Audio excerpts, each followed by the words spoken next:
Good morning. It is 7:21 a.m. on Sunday, August 16th, 2015. I'm Christiana Ellis, and I just got up. This is 5 more minutes. I'm still might go back for a little bit more sleep after I do this. We'll see if I actually fall asleep.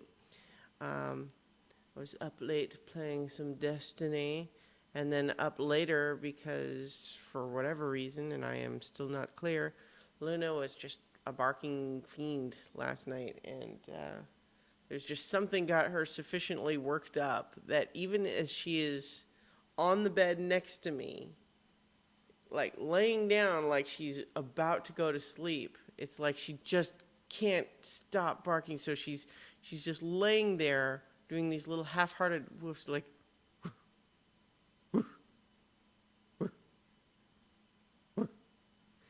and it's not loud, but it's right next to me, and I don't know what she's doing.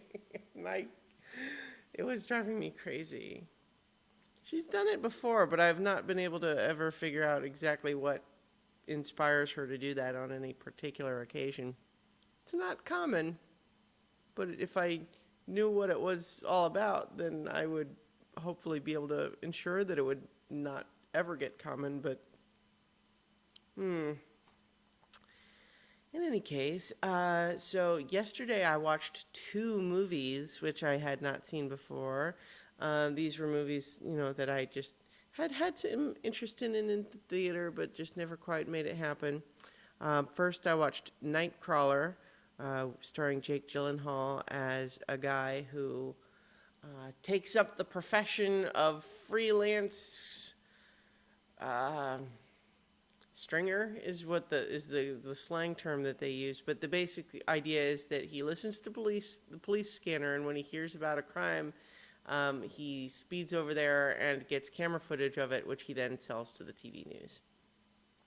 And it's pretty good, although supremely creepy, because his character is, every so often you encounter what almost feels like a new archetype. I don't want to go quite that far, but I definitely feel like I've never seen a character quite like this one before. His whole thing is that he is super big on all these like self-help type books. And he is also simultaneously, apparently, completely lacking in any kind of moral code.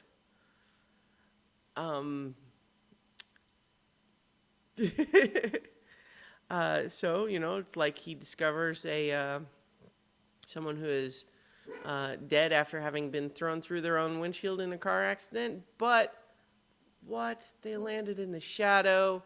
You can't get any good footage. Hey, you know what? Nobody's looking right now. I'll just drag this guy over where he's lit up by the headlights. That's a much better shot. All right. That's a good one.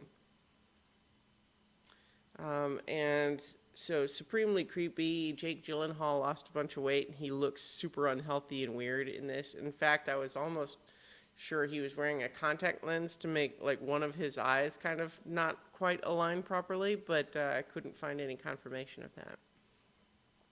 Anyway, it's good. It's not like a horror movie exactly. It's not like a thriller really, but it's a drama, but it's very creepy, especially just this character is super weird.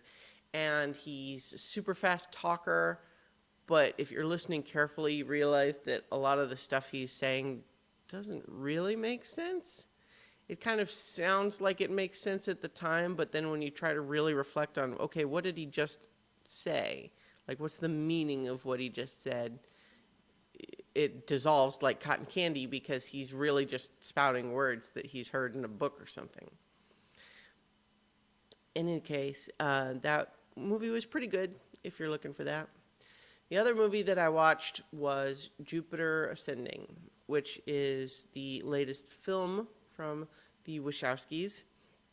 And I had wanted to see that in the theater because I am a Wachowski apologist. I don't love all of their movies, but I don't feel like they've ever made a boring movie. I have issues with the Matrix sequels. V for Vendetta is not my favorite, but boy, do I love Speed Racer. I think Cloud Atlas is super weird and not 100% successful, but ambitious as hell and interesting. And Jupiter Ascending, like for whatever reason, I just kind of, once it was available to me on streaming, I could have watched it at any time, but it had almost become this built up thing now because a lot of people didn't like it. You know, and there was just this reception that I was like, oh, I was worried that I might not like it. But you know what? I kind of loved it, personally. I can totally understand why people might choose, like, feel like they don't like it. There's an aesthetics to it, a style.